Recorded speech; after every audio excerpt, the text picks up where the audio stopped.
নারীদের রান্নার কষ্ট লাঘবে এলপিজি কার্ড দেওয়ার ঘোষণা প্রধানমন্ত্রীর। নিপীড়িতদের বিনামূল্যে আইনি সহায়তা দিয়ে প্রতিশ্রুতিবদ্ধ সরকার, মন্তব্য আইনমন্ত্রীর। দেশের ১৩ অঞ্চলে ঝড় ও বজ্রসহ বৃষ্টিপাতের আভাস, নদী বন্দরের সতর্কতা জারি। যুদ্ধ শেষ করতে কূটনৈতিক প্রচেষ্টার অংশ হিসেবে পুতিনের সঙ্গে সাক্ষাতে রাশিয়া যাচ্ছেন ইরানের পররাষ্ট্রমন্ত্রী। এবং অর্থনৈতিক মন্দা সত্ত্বেও 2026 ফুটবল বিশ্বকাপের অর্থ পুরস্কার বাড়ানোর কথা ভাবছে ফিফা।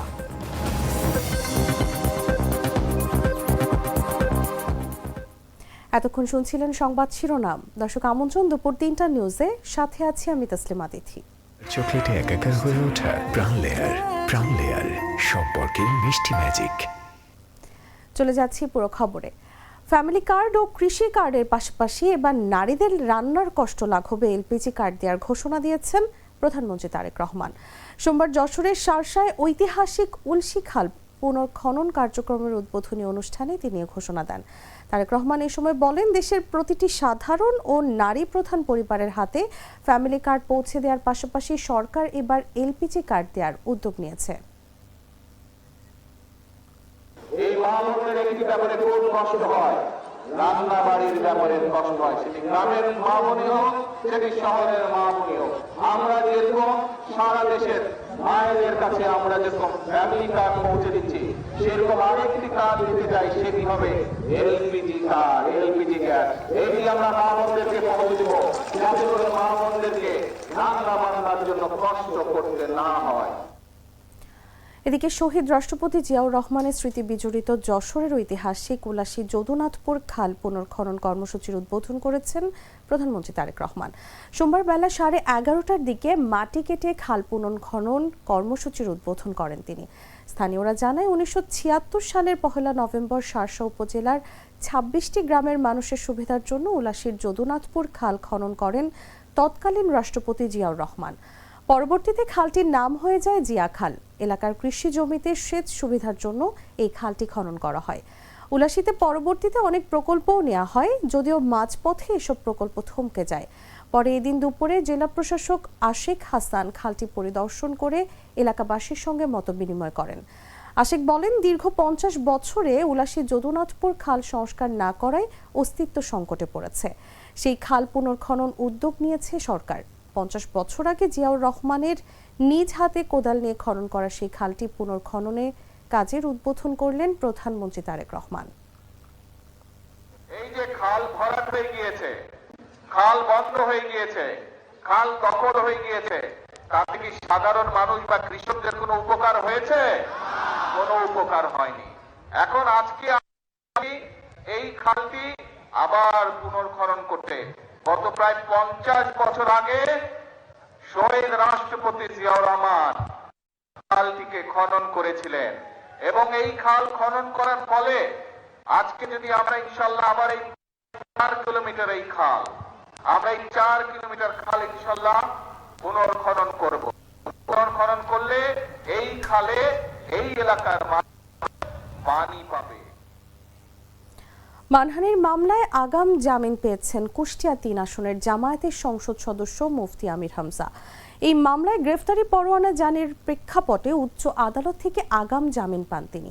সোমবার হাইকোর্টের একটি দ্বৈত বেঞ্চ শুনানি শেষে তার জামিন মঞ্জুর করেন। এর আগে 26 মার্চ বিদ্যুৎ, জ্বালানি ও খনিজ সম্পদ মন্ত্রী ইকবাল হাসান মাহমুদ টুকু 1971 সালের মহান মুক্তিযুদ্ধ এবং বীর মুক্তিযোদ্ধাদের সম্মান জানিয়ে একটি বক্তব্য দেন। সেই বক্তব্য ঘিরে কুষ্টিয়া সদর উপজেলার হাটস হরিপুর বড় জামে মসজিদে জুমার নামাজের খুতবার আগে আলোচনায় তাকে নিয়ে মানহানির মন্তব্যের অভিযোগ আসে আমির হামজার বিরুদ্ধে। পরে 2 এপ্রিল সিরাজগঞ্জে আমির হামজার বিরুদ্ধে মামলাটি করেন জজ আদালতের অতিরিক্ত পাবলিক প্রসিকিউটর ও জেলা আইনজীবী সমিতির সাধারণ সম্পাদক অ্যাডভোকেট হুমায়ুন কবির। এ মামলায় ওই দিনই আদালত আমির হামজার বিরুদ্ধে সমন জারি করেন। সঙ্গে সঙ্গে 21 এপ্রিল আদালতে হাজির হওয়ার নির্দেশ দিয়েছিলেন। তবে তিনি নির্ধারিত তারিখে আদালতে উপস্থিত না হওয়ায় তার বিরুদ্ধে গ্রেফতারি পরোয়ানা জারি হয়। মিথ্যা মামলা দেওয়ার সংস্কৃতি থেকে মানুষকে বের হওয়ার আহ্বান জানিয়ে আইনমন্ত্রী মোহাম্মদ আসাদুজ্জামান বলেছেন, নিপীড়িত মানুষকে বিনামূল্যে আইনি সহায়তা দিতে সরকার প্রতিশ্রুতিবদ্ধ। সোমবার সকালে রাজধানীর করাইল বস্তিতে জাতীয় আইনগত সহায়তা দিবস উপলক্ষে ভ্রাম্যমাণ লিগ্যাল এইড ক্যাম্পের উদ্বোধনী অনুষ্ঠানে একথা জানান আইনমন্ত্রী।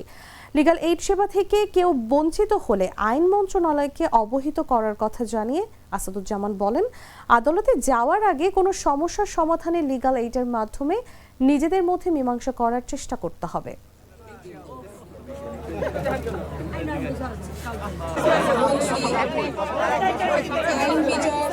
গ্লিটারের টুইন লেমন ও অ্যান্টিব্যাকটেরিয়াল ফর্মুলা বাসনকে চকচকে জীবাণুমুক্ত করে আমাদের দেয় গ্লিটার গ্যারান্টি।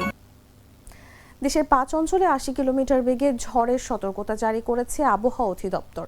ঢাকা সহ 8 অঞ্চলে 60 কিলোমিটার বেগে দমকা হাওয়ার সঙ্গে বজ্রবৃষ্টির আশঙ্কা রয়েছে। নদীবন্দরগুলোকে 2 ধাপে সতর্ক সংকেত দেখাতে বলা হয়েছে। বিস্তারিত জাগো ডেস্ক রিপোর্টে। দেশের 5 অঞ্চলে 80 কিলোমিটার বেগে ঝড় বয়ে যাওয়ার পূর্বাভাস দিয়েছে আবহাওয়া অধিদপ্তর। এছাড়া ঢাকা সহ 8 অঞ্চলের উপর দিয়ে 60 কিলোমিটার বেগে ঝড় সহ বজ্রবৃষ্টি হতে পারে। সোমবার সকাল 9টা থেকে সন্ধ্যা 6টা পর্যন্ত অভ্যন্তরীণ নদীবন্দরগুলোর জন্য দেওয়া এক বিশেষ সতর্কবার্তায় এসব তথ্য জানানো হয়েছে। আবহাওয়া অফিস জানিয়েছে, রংপুর, বগুড়া, টাঙ্গাইল, ময়মনসিংহ এবং সিলেট অঞ্চলসমূহের ওপর দিয়ে পশ্চিম অথবা উত্তর পশ্চিম দিক থেকে ঘন্টায় 60 থেকে 80 কিলোমিটার বেগে অস্থায়ীভাবে দমকা অথবা ঝড়ো হাওয়া বয়ে যেতে পারে। সেই সঙ্গে বৃষ্টি অথবা বজ্রসহ বৃষ্টি হতে পারে। এসব এলাকার নদী বন্দরগুলোকে 2 নম্বর নৌ হুঁশিয়ারির সংকেত দেখাতে বলা হয়েছে। এছাড়া ঢাকা, মাদারীপুর, ফরিদপুর, কুষ্টিয়া, নোয়াখালী, বরিশাল, চট্টগ্রাম এবং কক্সবাজার অঞ্চলসমূহের ওপর দিয়ে একই দিক থেকে ঘন্টায় 45 থেকে 60 কিলোমিটার বেগে অস্থায়ীভাবে ঝড়ো হাওয়া বয়ে যেতে পারে। সেই সঙ্গে বৃষ্টি অথবা বজ্রসহ বৃষ্টি হতে পারে। এসব এলাকাগুলোর নদীবন্দরগুলোকে 1 নম্বর সতর্ক সংকেত দেখাতে বলা হয়েছে। রাজশাহী বিশ্ববিদ্যালয়ে প্রকাশ্যে সিগারেট খেতে নিষেধ করার জেরে বহিরাগতদের নিয়ে এসে এক সিনিয়রের উপর হামলার অভিযোগ উঠেছে এক জুনিয়র শিক্ষার্থীর বিরুদ্ধে। রোববার রাতে বিশ্ববিদ্যালয়ের চারুকলা অনুষদের সামনে এই ঘটনা ঘটে। এ সময় শিক্ষার্থীদের সহযোগিতায় এক বহিরাগতকে আটক করা হয়। মারধরের শিকার সিনিয়র শিক্ষার্থীর নাম শাওন। তিনি বিশ্ববিদ্যালয়ের গ্রাফিক ডিজাইন ডিসিপ্লিনের 2019-20 সেশনের শিক্ষার্থী। তিনি ছাত্রদলের উপক্রীড়া বিষয়ক সম্পাদক। অভিযুক্ত জুনিয়র একই ডিসিপ্লিনের শিক্ষার্থী আকাশ। তিনি 2023-24 সেশনে পড়েন। তিনিও ছাত্রদল কর্মী। তার বাড়ি রাজশাহী শহরে। প্রক্টর দপ্তরের সিসি ফুটেজে দেখা গেছে, শাওন বাইক নিয়ে চারুকলা অভিমুখে যাওয়ার পথে তার পথ রোধ করেন আকাশ সহ কয়েকজন। তারপর হঠাৎই তাকে কিল ঘুষি মেরে বাইক থেকে ফেলে দেওয়া হয়। শাওনের অভিযোগ, তিনি প্র্যাকটিস শেষে চলে যাচ্ছিলেন। হঠাৎ পথে তার উপর হামলা হয় এবং মারধরে তার হাতসহ শরীরের বিভিন্ন অঙ্গে আঘাত পেয়েছেন। এ ঘটনায় জড়িতদের বিচার চান তিনি। আশা করি এই ঘটনার পরিপ্রেক্ষিতে পরবর্তী যেন আর কোনো নিজেদের মধ্যে কোনো ঝামেলা তৈরি না হয় সেটাই প্রত্যাশা করছি। তবে হ্যাঁ, এটাও বলে রাখি, কেউ যদি ফার্দার এই বিষয়ে তো আমরা অবশ্যই দেখব, আর ফার্দার যদি কেউ আবার বিশৃঙ্খলা করার চেষ্টা করে একদম স্ট্রেট তাদের বিরুদ্ধে আইনানুগ যথাযথ ব্যবস্থা নেওয়া হবে, স্ট্রেট বলে দিচ্ছি। সুন্দরবনকে দস্যুমুক্ত ঘোষণার কয়েক বছর পরে আবারও মাথাচাড়া দিচ্ছে বনদস্যুতা। 32 বাহিনীর আত্মসমর্পণকারীদের বড় অংশ পুনর্বাসন ও কর্মসংস্থানের অভাবে ফিরছে পুরনো পথে। কোস্টগার্ড বলছে, এখনও বনে সক্রিয় একাধিক সশস্ত্র দল। বিশেষজ্ঞদের মতে শুধু অভিযান নয়, টেকসই পুনর্বাসনই পারে এই সংকটের স্থায়ী সমাধান। প্রতিনিধির পাঠানো তথ্যচিত্রে বিস্তারিত জাগো ডেস্ক রিপোর্টে।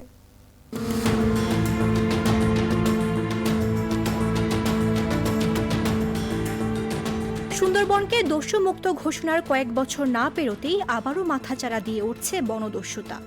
2016 থেকে 2018 সালের মধ্যে 32টি বাহিনীর 328 জন দস্যু অস্ত্র সমর্পণ করে স্বাভাবিক জীবনে ফেরার অঙ্গীকার করেছিলেন। কিন্তু প্রতিশ্রুতি পুনর্বাসন, মামলা নিষ্পত্তি ও কর্মসংস্থানের অভাবে তাদের অনেকেই আবার পুরনো পথে ফিরছেন বলে উদ্বেগজনক তথ্য উঠে এসেছে।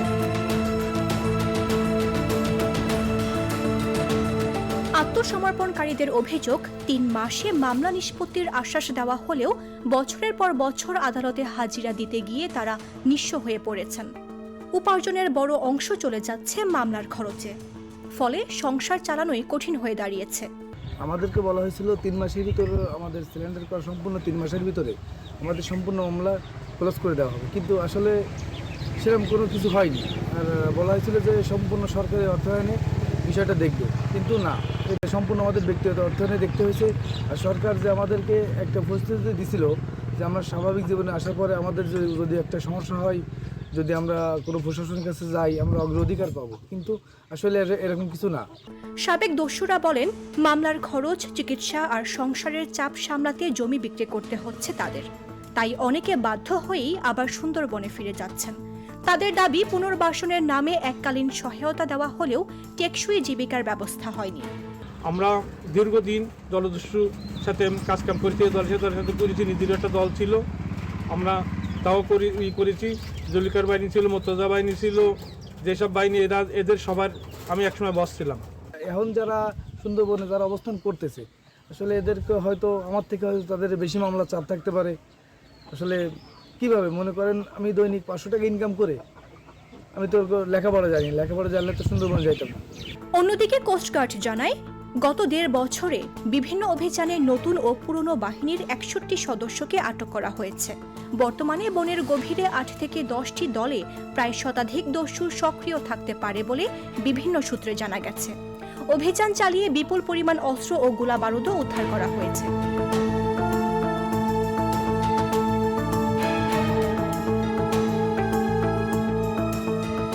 বিশেষজ্ঞরা বলছেন, শুধু অভিযান চালিয়ে দীর্ঘমেয়াদী সুন্দরবনকে নিরাপদ রাখা সম্ভব নয়। আত্মসমর্পণকারীদের জন্য বাস্তবসম্মত পুনর্বাসন, মামলা দ্রুত নিষ্পত্তি এবং বিকল্প কর্মসংস্থান নিশ্চিত না হলে দস্যুতা ফের বাড়তে পারে। আমার বলে, কাকা আপনি থাকেন, যদি কোনো সমস্যা হয় কিন্তু কি আমার জানায়েন। তা আমি ওনাদের বলি যে আমার কোনো সমস্যা একমাত্র খালি পেটে ক্ষুধার, আর কোনো আমার সমস্যা নেই, আর চলতে পারি না। 317 জন মানুষ উনি সিলিন্ডার করায়। সিলিন্ডার করার পর থেকে আমাকে দীর্ঘদিন প্রতি বছর ঈদ কুরবানির সীমায় চিনি দেয়, প্রতি বছর রোজার সময় কিছু দেয়, ঈদের সময় কিছু দেয়, শীত বস্ত্র দেয়। উনি আমাদের খবর টবর নিত।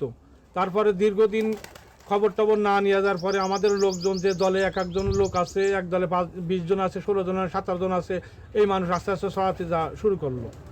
সুন্দরবন শুধু বন নয়, উপকূলের লাখো মানুষের জীবন জীবিকার ভরসা।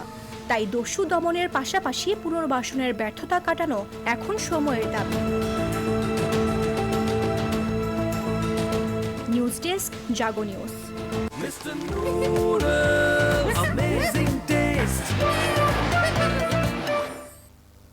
জানাবো আন্তর্জাতিক সংবাদ।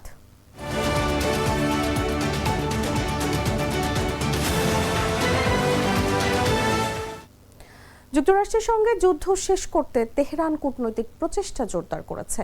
এরই অংশ হিসেবে ইরানের পররাষ্ট্রমন্ত্রী আব্বাস আরাকচি রুশ প্রেসিডেন্ট ভ্লাদিমির পুতিনের সঙ্গে আলোচনার জন্য রাশিয়ায় পৌঁছেছেন। এ তথ্য নিশ্চিত করেছে আন্তর্জাতিক সংবাদ মাধ্যম আল জাজিরা। আলোচনার জন্য পাকিস্তানের প্রতিনিধি দলের পরিকল্পিত সফর বাতিল করার একদিন পর মার্কিন প্রেসিডেন্ট ডোনাল্ড ট্রাম্প বলেন, ইরানের নেতারা আলোচনা করতে চাইলে তাদের কাছে যেতে অথবা ফোন করতে পারবে। হরমুজ প্রণালীতে অচলাবস্থা অব্যাহত হয়েছে এবং ইরানের জ্যেষ্ঠ আইন প্রণেতা আলী নিগজাদ বলেন, তেহরান এই কৌশলগত জলপথে যুদ্ধ পূর্ববর্তী পরিস্থিতিতে আর ফিরে যেতে দেবে না। এদিকে যুক্তরাষ্ট্র ও ইরানের মধ্যে দ্বিতীয় দফার শান্তি আলোচনা স্থবির হয়ে পড়ায় বিশ্ববাজারে আবারও বেড়েছে তেলের দাম। সোমবার অপরিশোধিত তেলের প্রধান মানদণ্ড ব্রেন্ট ক্রুডের দাম 1% বেড়ে ব্যারেল প্রতি $106.50 দাঁড়িয়েছে। একই সঙ্গে মার্কিন তেলের দামও 1% বেড়ে ব্যারেল প্রতি $95.40 কেনাবেচা হচ্ছে। গাজায় ইসরায়েলি অবরোধ ভাঙতে গ্লোবাল সুমুদ ফ্লোটিলার বৃহত্তম নৌবহর যাত্রা শুরু করেছে, যেখানে 70টি জাহাজ এবং 1000 অংশগ্রহণকারী রয়েছে।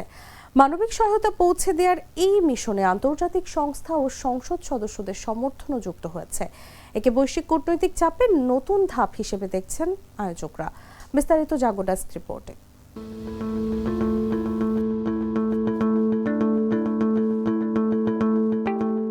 ইসরায়েলি অবরোধ ভেঙে মানবিক সহায়তা পৌঁছে দিতে গাজার দিকে আসছে গ্লোবাল সুমুদ ফ্লোটিলার ইতিহাসে সর্ববৃহৎ নৌবহর। গেল 12 এপ্রিল বার্সেলোনা থেকে ঐতিহাসিক যাত্রা শুরু করে স্প্রিং 2026 মিশনটি। এই মিশনে প্রায় 70টি জাহাজ এবং 70টি দেশের প্রায় 1000 অংশগ্রহণকারী রয়েছে। এটি সেপ্টেম্বর 2025 সালের আগে মিশনের তুলনায় অনেক বড়, যেখানে 42টি নৌযান এবং 462 জন অংশগ্রহণকারী ছিলেন।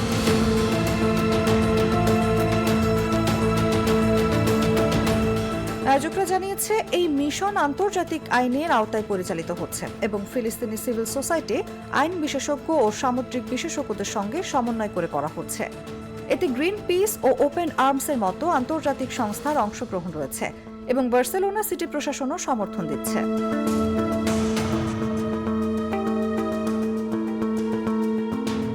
গ্লোবাল সুমুদ ফ্লোটিলার বোর্ড সদস্যরা আনাদোলু এজেন্সিকে জানিয়েছে, তুর্কি প্রতিনিধি দল এই উদ্যোগের অন্যতম গুরুত্বপূর্ণ অংশ। তারা জানান, তুর্কি প্রতিনিধি দল শুধু বহরের প্রশাসন ও সমন্বয়ই নয়, ভূমধ্য সাগরীয় বন্দরগুলোতে জাহাজ প্রস্তুতিতেও আর্থিক সহায়তা দিয়েছে। এছাড়াও গেল 22 এপ্রিল ব্রাসেলসে অনুষ্ঠিত গ্লোবাল সুমুদ পার্লামেন্টারিয়ানস কংগ্রেসে তুরস্কের ক্ষমতাসীন ও বিরোধী উভয় দলের 10 জনের বেশি সংসদ সদস্য অংশ নেন, যা এই মিশনের কূটনৈতিক অংশ হিসেবে কাজ করছে। ওই বৈঠকে বিশ্বের বিভিন্ন দেশের আইন প্রণেতারা নিজ নিজ সংসদে গাজায় গণহত্যা বন্ধ, ফিলিস্তিনের অবরোধ প্রত্যাহার, ইসরায়েলের আন্তর্জাতিক আইন মানা নিশ্চিত করা এবং আন্তর্জাতিক অপরাধ বিচার ব্যবস্থাকে সক্রিয় করার দাবি তোলার বিষয়ে একমত হন।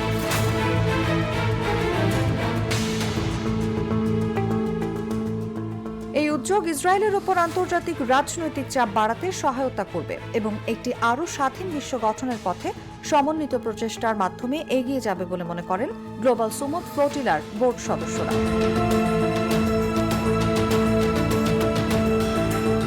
গ্লোবাল সুমুদ ফ্লোটিলা গাজায় ইসরায়েলের অবরোধ ভাঙা, মানবিক সহায়তা পৌঁছে দেয়া এবং সেখানে চলমান পরিস্থিতির প্রতি আন্তর্জাতিক দৃষ্টি আকর্ষণের লক্ষ্য নিয়ে গঠিত হয়েছে।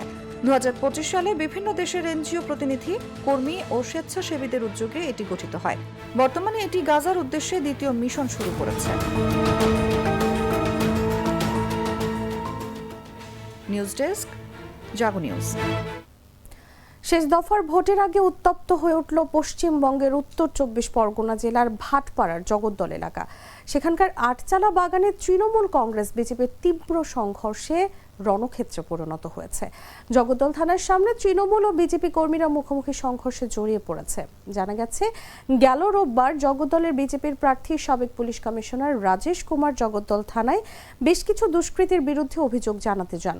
সেই খবর পেয়ে তৃণমূল কংগ্রেসের কর্মী সমর্থকরা জগদ্দল থানায় গিয়ে বিক্ষোভ দেখান। কিছুক্ষণের মধ্যেই ব্যারাকপুরের সাবেক সংসদ সদস্য, বর্তমানে নোয়াপাড়ার বিজেপির প্রার্থী বাহুবলী নেতা অর্জুন সিং সেখানে উপস্থিত হলে থানার সামনেই দুপক্ষের মধ্যে সংঘর্ষ শুরু হয়। অশান্তি থামাতে পুলিশ লাঠিচার্জ করে। পরিস্থিতি কিছুটা শান্ত হলেও গভীর রাতে ভাটপাড়ার বিজেপির প্রার্থী পবন সিং এর বাড়ি লক্ষ্য করে ছোড়া হয় বোমা এবং চালানো হয় গুলি। এতে পবন সিং এর নিরাপত্তায় থাকা সিআইএফ এর এক জওয়ানের পায়ে গুলি লাগে। তাকে উদ্ধার করে স্থানীয় হাসপাতালে নিয়ে যাওয়া হয়েছে। স্ট্রিট কর্নার মিটিং করছিল, ওখানে টিএমসি লোক এসে ঝামেলা করেছেন, এই জন্য কালকে থানা ঘেরাও করে কমপ্লেন করেছে। আইসি বলেছেন দেখছে, এখনো দেখছে। আজকে যখন আমি আসছিল আমার স্ট্রিট কর্নার মিটিং করার পরে আমি যখন ফিরছিল বাড়ির মধ্যে, দেখছি ওখানে ওই সব লোক, যেসব লোক কালকে ঝামেলা করেছে ওসব ঘুরছে। কোথায়? থানার সামনে? থানার সামনে ঘুরে প্রতিবাদ করছে। যার উপরে কমপ্লেন করেছে এখনো ঘুরছে, ও নিজেই গিয়ে করছে, প্রতিবাদ করছে। এখন কি বোমগুলি চলেছে? বোমগুলি চলেছে এখন চলাচ্ছে, এই জন্য তো আমার লোককে লেগে গেছে, আমার সিকিউরিটিকে লেগে গেছে। দেখুন, আপনি ব্লাড তো দেখতে পারবেন। সংবাদ শেষ করব খেলার খবর জানিয়ে।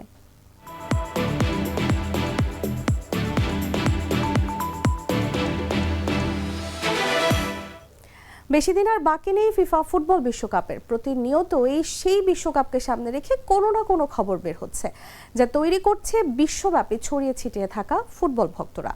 2026 ফুটবল বিশ্বকাপকে সামনে রেখে অর্থনৈতিক মন্দার মাঝেও অর্থ পুরস্কার বাড়ানোর কথা ভাবছে বিশ্ব ফুটবলের নিয়ন্ত্রক সংস্থা ফিফা। অর্থ পুরস্কার বাড়ানোর ব্যাপারে বেশ কিছুদিন ধরেই দাবি জানিয়ে আসছিল বেশ কয়েকটি ফুটবল অ্যাসোসিয়েশন।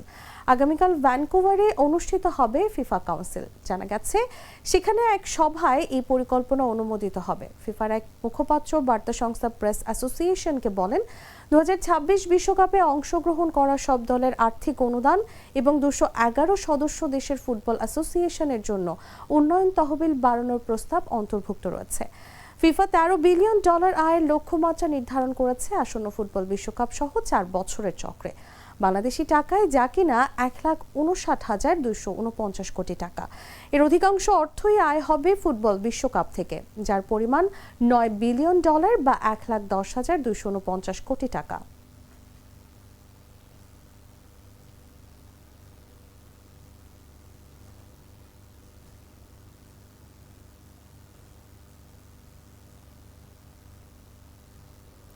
দর্শক, সংবাদ শেষ করার আগে শিরোনামগুলো জানিয়ে দিচ্ছি আরো একবার। নারীদের রান্নার কষ্ট লাঘবে এলপিজি কার্ড দেওয়ার ঘোষণা প্রধানমন্ত্রীর। নিপীড়িতদের বিনামূল্যে আইনি সহায়তা দিতে প্রতিশ্রুতিবদ্ধ সরকার, মন্তব্য আইনমন্ত্রীর। দেশের 13 অঞ্চলে ঝড় ও বজ্রসহ বৃষ্টিপাতের আভাস, নদী বন্দরের সতর্কতা জারি। যুদ্ধ শেষ করতে কূটনৈতিক প্রচেষ্টার অংশ হিসেবে পুতিনের সঙ্গে সাক্ষাতে রাশিয়া যাচ্ছেন ইরানের পররাষ্ট্রমন্ত্রী। এবং অর্থনৈতিক মন্দা সত্ত্বেও 2026 ফুটবল বিশ্বকাপের অর্থ পুরস্কার বাড়ানোর কথা ভাবছে ফিফা।